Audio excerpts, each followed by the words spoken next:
Hello everyone, welcome back to my channel hidden prince का next episode लेकर आई हूँ। प्लीज़ चैनल को सब्सक्राइब करना, लाइक करना एंड कमेंट करके बताना ये एफ कैसा लग रहा है आप सबको। एक्चुअली गाइस, मेरी तबीयत सही नहीं है, गला भी शायद सुनकर आप लोगों को लग रहा है। मुझे बहुत बुरी तरीके से ठंड लग गया है, इसलिए मैं 2 रिकॉर्ड नहीं कर पा रही हूँ। चलिए एक ही रिकॉर्ड करते हैं और आपसे शेयर करते हैं हिडन प्रिंस। तो पिछले एपिसोड में हमने देखा था कि मिसअंडरस्टैंडिंग हुआ था बहुत बड़ा, और इसमें शिचैन और वांगजी दोनों को ही बहुत ज़्यादा परेशानी हुआ है। शिचैन जिसका मिसअंडरस्टैंडिंग तो दूर हो गया है, लेकिन वांगजी अभी भी गलत सोच ही रहा है। जियांग चैंग, शिचैन, हुआ, ये तीनों वांगजी के कमरे में जा रहे थे दौड़ के। बीच रास्ते में ही विंग मिला। विंग को देखकर उनका ब्रेक वहीं पर कस गया। जियांग चंग तो डर ही गया, उसका चेहरा पूरा पीला पड़ गया था, जिसे देखकर विंग ने पूछा, क्या चल रहा है, तुम तीनों दौड़ क्यों रहे हो?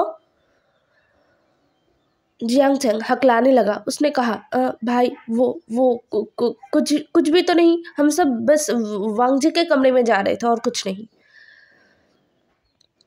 विंग ने अपनी आंखों को सिकोड़ लिया और शिचैन की तरफ देखा। कहा, शिचैन, तुम रो रहे थे, क्या हुआ?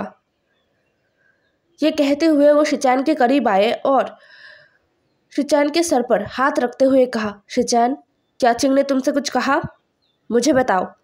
ये कभी नहीं सुधरेगा, हमेशा कुछ उल्टा पुल्टा करता है। क्या इसने तुम्हें दुख पहुंचाया?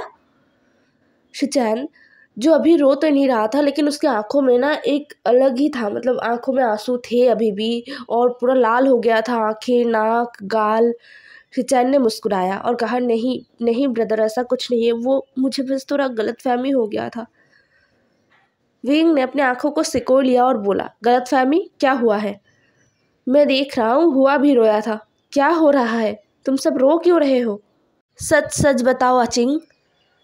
जियांग चंग ने एक गल्प किया और शिचैन और हुआ की तरफ देखा, और फिर अपना सर झुका के कहने लगा कि क्या हुआ है।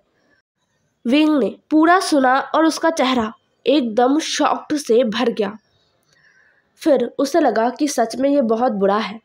उसने शिचैन के सर पर दोबारा हाथ रखा और शिचैन के सर पर हाथ को फहराते हुए कहा, कोई बात नहीं शिचैन। शिचैन का चेहरा जो शर्म से लाल हो गया था, उसे बहुत एम्बैरेसिंग लग रहा था, शर्म आ रहा था। विंग ने कहा, इसमें शर्माने वाली कोई बात नहीं है। अपने चीज़ को अपना रखना और ना दूसरों को देना, ये हमारा सबसे बड़ा गुण होता है। मैं उन लोगों की तरह नहीं सोचता जो बिना सोचे समझे अपना हक छोड़ देते हैं। तो अगर तुम रोए तो इसमें शर्माने वाली कोई बात नहीं है। ये साबित करवाता है कि तुम अचिंग से जुड़ चुके हो। शिचैन ने अपना सर हाँ में हिलाया। फिर विंग ने कहा, तुम सब जाओ अपने कमरे में, आराम करो, मैं जा रहा हूँ वांगजी के पास। ये कहते हुए वो वांगजी के कमरे की तरफ चले गए। लैन, शिचैन, हुआ, जियांग चंग सब एक दूसरे की तरफ देख रहे थे। फिर जियांग चंग ने कहा, भाई ने डांटा नहीं। लैन शिचैन ने कहा, अचिंग, ब्रदर बहुत अच्छे हैं, तुम हमेशा ऐसा क्यों जताते रहते हो कि ब्रदर तुम्हें हमेशा डांटते हैं? जियांग चंग ने रोने वाला चेहरा बना लिया और कहा, वो ऐसा करते हैं, वो मुझे डांटते हैं, वो छोटे छोटे बातों पर मुझे डांटते हैं। हुआ ने मुस्कुराते हुए कहा, मुझे तो ऐसा नहीं लगता, मुझे लगता है राजकुमार विंग बहुत ही अच्छे इंसान है। जियांग चंग ने मुंह फुलाते हुए कहा, मुझे पता है मेरा भाई कैसा है, मुझे ये भी पता है कि वो बहुत अच्छा है, लेकिन वो मेरे लिए सख्त है, बचपन से ही। लैन शिचैन ने जियांग चंग का हाथ पकड़ा और कहा, क्योंकि वो आपसे प्यार करते हैं और वो चाहते हैं कि आप हमेशा सुरक्षित रहे और सतर्क भी, जो आप नहीं रहते, इसीलिए वो आप पर सख्ती दिखाते हैं।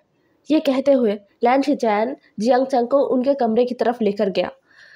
हुआ ये देखकर अपने कमरे में चला गया।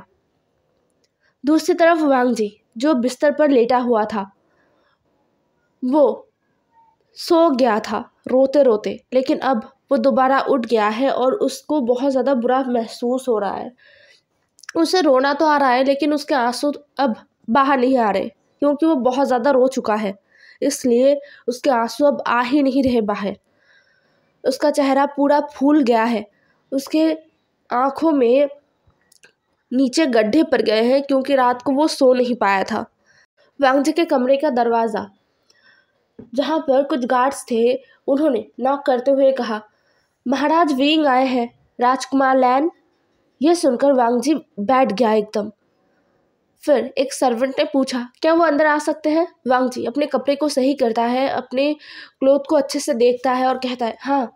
फिर वो अपने आँखों को भी देखता है जो वो नहीं छुपा सकता, इसलिए उसने अपनी नज़रों को झुका लिया। दरवाज़ा खुल गया और विंग अंदर आया।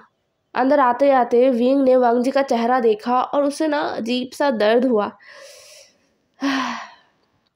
उसने गहरा सा ब्रीथ लिया और फिर वांग जी के सामने आते हुए कुछ ना जानने का दिखावा करता है और कहता है, राजकुमार लैन, मैंने कुछ सुना। वांग जी जो परेशान हो गया, उसने कहा, क्या क्या सुना महाराज?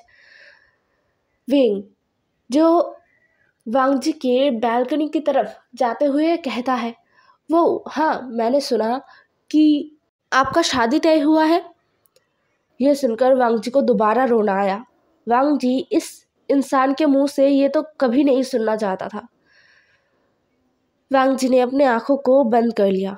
विंग तब तक जाके एक चेयर पर बैठ चुका था और सामने बड़े से लोटस पॉन्ड को देख रहा था जिनमें कमल खिले हुए थे। बहुत ही सुंदर लग रहा था। वांग जी विंग के पीछे आके खड़ा हुआ। विंग ने वांग जी को अपने पास बैठने के लिए नहीं कहा। वो उन खिले हुए कमल को देखते हुए कहा, मैं बहुत ज़्यादा खुश हूँ इस शादी से। क्या आप खुश नहीं हैं? वांग जी ने कोई जवाब नहीं दिया। फिर विंग ने कहा, मैं यहाँ पर आपका राय जानने आया हूँ। वांग जी का पूरा शरीर कांप उठा। उसे अब थोड़ा गुस्सा भी आया। उसने अपनी मुट्ठियों को कस लिया था। विंग ने कहा, आप जो डिसाइड करेंगे वही होगा। आपके मर्जी के खिलाफ शादी नहीं होगा। ये सुनकर वांग जी ने अपनी आंखों को बंद किया और फिर कुछ देर सोचा। ये एक अच्छा मौका है। ये सोचते ही वांग जी ने आंखों को खोला और थोड़ा सा गुस्सैल टोन में कहा, मुझे इस शादी से इनकार है। मैं ये शादी नहीं करूँगा, कभी नहीं, किसी भी सूरत में नहीं। ये सुनकर विंग ने मुस्कुराया। बस उसने मुस्कुराया। लेकिन वांग जी ने विंग के मुस्कुराहट को देखा ही नहीं क्योंकि वो विंग के पीछे खड़ा था अपने आंखों को झुकाकर। विंग अब अपनी जगह से उठता है और वांग जी के सामने आके खड़ा होता है। उनके बीच ज़्यादा दूरी नहीं था। वांग जी के सामने खड़े होते हुए विंग ने पूछा, क्यों, क्या वजह है शादी में ना करने का? वांग जी ने अपनी आंखों को नीचे झुकाकर ही थोड़ा सा गुस्से में कहा, मुझे बस एक शादी नहीं करना। विंग ने कहा, ऐसा तो नहीं होगा राजकुमार, आपको वजह देना होगा, वरना कोई भी आपकी बातों को नहीं मानेगा। यह सुनकर वांग जी ने कुछ देर सोचा। उसे बार बार अपने ब्रदर का चेहरा याद आ रहा था। उसने अपने आंखों को बंद किया और कहा, मैं किसी और से प्यार करता हूँ, तो मैं ये शादी नहीं कर सकता। जिसे सुनकर विंग ने कहा, अच्छा, तो आप किससे प्यार करते हैं? वांग जी इधर उधर देखता है और कुछ सोचकर कहता है, वो अल्फा, वो मेरे क्लैन में है। वो एक क्लैन है। मैं उससे बहुत प्यार करता हूँ और मैं उससे शादी करना चाहता हूँ और मैं उसके बिना। वांग जी इससे ज़्यादा और कुछ बोल नहीं पाया। उसे दीवार से सटा दिया गया था इतनी ज़ोर से कि वांग जी का पीठ जैसे टूट ही गया है। वांग जी का जो रीढ़ की हड्डी है उस पर लगा था। एक तेज़ दर्द उसे महसूस हुआ। साथ में उसने अपने आँखों को खोला और सामने वाले इंसान को देखा जो गुस्से से लाल हो गया था। वांग जी को समझ नहीं आया कि उसने ऐसा क्या कहा कि ऐसे। महाराज विंग, वांग जी ने कहा, महाराज क्या हुआ है? विंग का आँखें वो जल रहा था। उसने दांत पीसते हुए कहा, क्या कहा तुमने? किससे प्यार करते हो? कौन है वो अल्फा? नाम बताओ एक बार, मैं उससे गाड़ दूंगा। वांग जी की आंखों में देखते हुए ये सारे बातें विंग ने कहा और फिर वो खुद को संभालता है क्योंकि उसे महसूस होता है कि विंग कर क्या रहा है। विंग ने अपना हाथ थोड़ा सा लूज किया लेकिन वांग जी से हटाया नहीं और वांग जी को छोड़ा भी नहीं। अपने एक हाथ से वांग जी के कमर को विंग ने पकड़ा। वांग जी का पूरा शरीर एकदम जम उठा। पहली बार ऐसा कुछ हो रहा है। ये पहली बार है जब राजकुमार विंग उसके इतने करीब है। आज से पहले उन दोनों के बीच बहुत करीबी आया था लेकिन राजकुमार विंग ने कभी भी उसे ऐसे नहीं छुआ है। तलवार प्रैक्टिस के वक्त हमेशा राजकुमार वी उसके करीब रहकर उसे सिखाते थे कि तलवार को कैसे पकड़ना है, कैसे मूव करना है। जब वो गिर जाता था तो राजकुमार विंग उसे उठाते थे लेकिन तब राजकुमार वी के छूने से ना वांग जी को कुछ भी महसूस नहीं होता था। उसे बस बहुत ही पॉजिटिव महसूस होता था। लेकिन आज इस छूने से वांग जी का पूरा शरीर एकदम जम उठा। उसने राजकुमार विंग की तरफ देखा। उसका पूरा शरीर ठंडा पड़ रहा था और वांग जी का जो लिप्स है वो बार बार कांप रहा था। विंग ने वांग जी की हालत को देखा और कमर को और भी टाइटली पकड़ा। फिर अपने दूसरे हाथ से वांग जी के छोटे छोटे बालों को जो उसके गालों पर आके खेल रहे थे उनको हटाते हुए कहा, देखो वांग जी, मैं साफ साफ तुमसे कुछ कहना चाहता हूँ तो ध्यान से सुनो। मैं तुमसे प्यार करता हूँ, बहुत ज़्यादा। मुझसे शादी करोगे? मैं तुमसे शादी करना चाहता हूँ। वांग जी जिसके आंखों में अब आंसू रुक नहीं रहे थे, वो गिर रहे थे, वो मोतियों की तरह गिर रहे थे। वांग जी बहुत ही ज़्यादा हैरान था। उसने हैरानी से कहा, लेकिन मेरे लिए तो राजकुमार जियांग। वांग जी और कुछ कह नहीं पाया। विंग वांग जी के लिप्स को बंद कर देता है। वांग जी इतना हैरान हो गया कि वो कुछ समझने के काबिल ही नहीं रहा। उसे अपने होठों पर कुछ बहुत ही गर्म और अजीब सा सेंसेशन हुआ। वांग जी ने अपने आंखों को बंद कर लिया।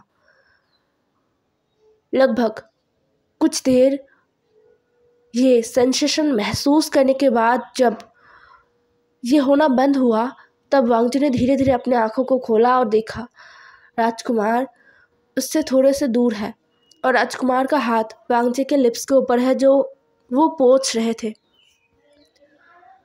विंग ने गल्प किया। उसे मन था कि वो पूरा ही खा ले लेकिन ऐसा नहीं हो सकता। विंग ने कहा, माफ़ कर दो, मैं ये अभी नहीं करना चाहता था लेकिन तुम उल्टा सीधा क्यों बोल रहे हो, इसलिए मुझे गुस्सा आया।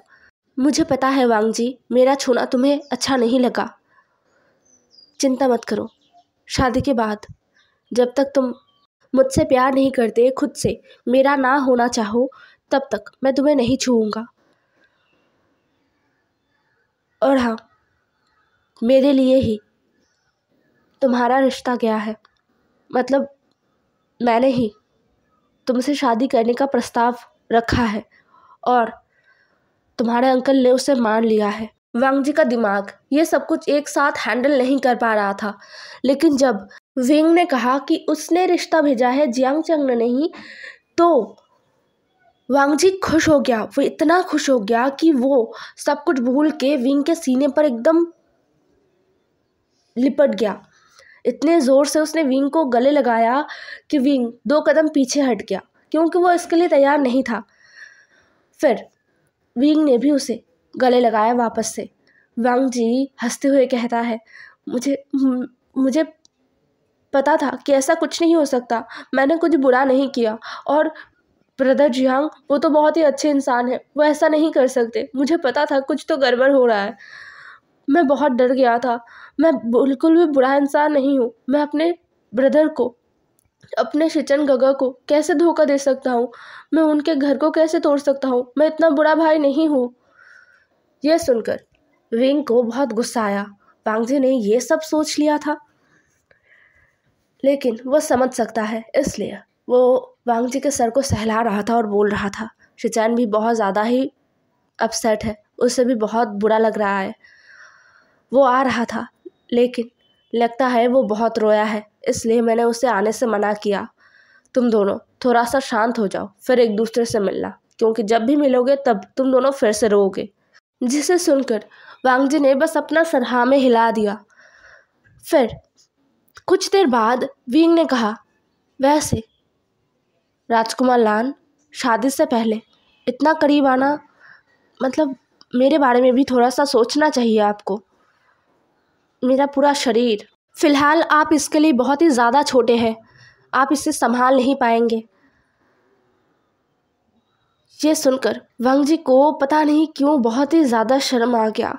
उसे महसूस हुआ कि वो कहाँ पर है और वो एकदम झटके से अलग हो गया विंग से और अपने आप को घुमाकर दूसरी तरफ देखने लगा। विंग ने वांग जी के एक्सप्रेशंस को नोटिस किया और कहा, तो मैं क्या समझूं राजकुमार लान, आप राज़ी है ना इस मैरिज के लिए, क्योंकि मैं और इंतज़ार नहीं कर सकता। वांग जी ने कोई जवाब नहीं दिया। विंग जाते हुए कहता है, राजकुमार लान, हो सके तो अच्छे से सो जाइए, क्योंकि शादी में बस एक दिन बाकी है। अगर तबीयत खराब हो गया फिर भी आपको शादी में बैठना होगा, क्योंकि मैं शादी को पीछा नहीं करूँगा। मुझे आपसे शादी कल ही करना है। ये कहते हुए विंग उस कमरे से चला गया था। वांग जी, जिसका पूरा चेहरा लाल हो गया था, उसे ठीक कल जितना दुख पहुंचा था ना, आज उससे दुगना या फिर 3-4 गुना ज़्यादा खुशी महसूस हो रहा था। वांग जी का पूरा गाल गर्म हो गया था। वो बिस्तर पे आया और बैठ गया। उसे समझ नहीं आ रहा था कि क्या से क्या हो गया। वो खुद ही मुस्कुरा रहा था। फिर दौड़ के वांग जी आईने के सामने गया और अपने आप को देखा। उसके कपड़े एकदम अजीब से थे, मतलब वो कल से इन्हीं कपड़ों में है, जिनमें से बहुत ही बुरी तरीके से पसीने की बदबू आ रहा है। वांग जी ने अब जाके महसूस किया इसे। और उसके बाल भी सही से नहीं है, उसके आंखें एकदम फूले हुए हैं और लाल है। वो बहुत ही अजीब दिख रहा है। फिर वांग जी ने अपना हाथ अपने लिप्स पर रखा और उन्हें महसूस करने लगा। वांग जी का पूरा शरीर एक बार फिर कांप उठा, ये महसूस करते हुए कि इन होठों पर अभी अभी बस थोड़ी देर पहले महाराज ने। वांग जी का पूरा चेहरा लाल हो गया। फिर वांग जी को याद आया कि उसने कल से मुंह ही नहीं धोया था। उसे अपने ऊपर बहुत गुस्सा आ रहा था, बहुत ज़्यादा। महाराज को सब कुछ पता चल गया है ना, वो कितना गंदा है। वो ऐसे महाराज के सामने कैसे जा सकता है, ऐसे विंग के सामने कैसे जा सकता है। अपने ऊपर गुस्सा करते हुए वांग जी ने बेड पर सोते हुए ना अपने आप को कोसा और कहा, लान वांग जी, तुम कभी नहीं सुधरोगे, कभी भी नहीं। तुम हमेशा कुछ ना कुछ गड़बड़ ही करते हो। तुमने ऐसा क्यों किया, कैसे किया? तुम्हें एक बार भी महसूस नहीं हुआ कि तुम कितने गंदे दिख रहे हो और तुम्हारा शरीर कितना गंदा है? लेकिन राजकुमार विंग, उन्होंने तो कुछ कहा ही नहीं। उन्होंने तो ऐसे ही मुझे चूमा और मुझे गले लगाया और मुझे छुआ भी।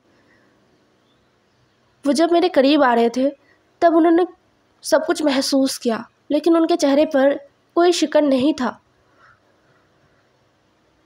ये सब कुछ वांग जी खुद ब खुद ही सोच रहा था। महल में बहुत ज़ोरों शोरों से तैयारी चल रहा था। शिचैन और जियांग चंग कुछ देर आराम करने के बाद तैयारियों में हाथ लगाते हैं, क्योंकि महारानी यू ने उन्हें बुलाया था। शिचैन, जो खुशी खुशी अपना काम कर रहा था, उसके भाई का शादी है। वो और वांग जी एक साथ रह पाएंगे, इससे ज़्यादा खुशी का और कुछ हो ही नहीं सकता। शिचैन को इतना खुशी महसूस हो रहा था कि वो बयान नहीं कर सकता, बिल्कुल भी नहीं। उसके आंखों में खुशी के मारे ही कभी कभी आंसू आ रहे थे। शुक्र है कि उसके अंकल से उन्हें छुटकारा मिल जाएगा। शिचैन अंकल के ऊपर हमेशा ही बहुत ज़्यादा होता है ना, कि उसे बहुत ज़्यादा शुक्रगुजार हुए शिचैन अंकल के ऊपर कि अंकल ने उनके मॉम डैड के जाने के बाद उन्हें बड़ा किया, खिलाया पिलाया। लेकिन उसके साथ ही अंकल ने अपने काम को हासिल करने के लिए उनका इस्तेमाल भी बहुत बार किया है। तो ये कुछ ऐसा है कि हाँ, अंकल ने भी उनके साथ मतलब उनका फ़ायदा उठाया है और उन्होंने भी अंकल का फ़ायदा उठाया है। तो शिचैन अंकल का बुरा नहीं चाहता, लेकिन वो ये भी नहीं चाहता कि अंकल वांग जी के साथ वैसा ही कुछ करे जैसा उन्होंने शिचैन के साथ किया है। शिचैन जियांग क्लैन में आकर खुश तो है, उसे एक अच्छा हस्बैंड मिला है, एक अच्छा अल्फ़ा मिला तो है, लेकिन ऐसा वांग जी के साथ भी हो ज़रूरी नहीं है। हर कोई इंसान राजकुमार विंग और राजकुमार जियांगचंग नहीं होते। इसीलिए शिचैन बहुत ही खुश है कि उसका भाई यहाँ पर है। अपना काम ख़त्म करके शिचैन अपने ब्रदर से मिलने जाएगा। वांग जी के साथ उसे बात करना है, उसे माफ़ी मांगना है वांग जी से। हे एवरीवन, आज का एपिसोड यहीं पर ख़त्म होता है। नेक्स्ट एपिसोड में मिलते हैं। ज़रूर बताना कैसा लगा आज का एपिसोड। Bye bye.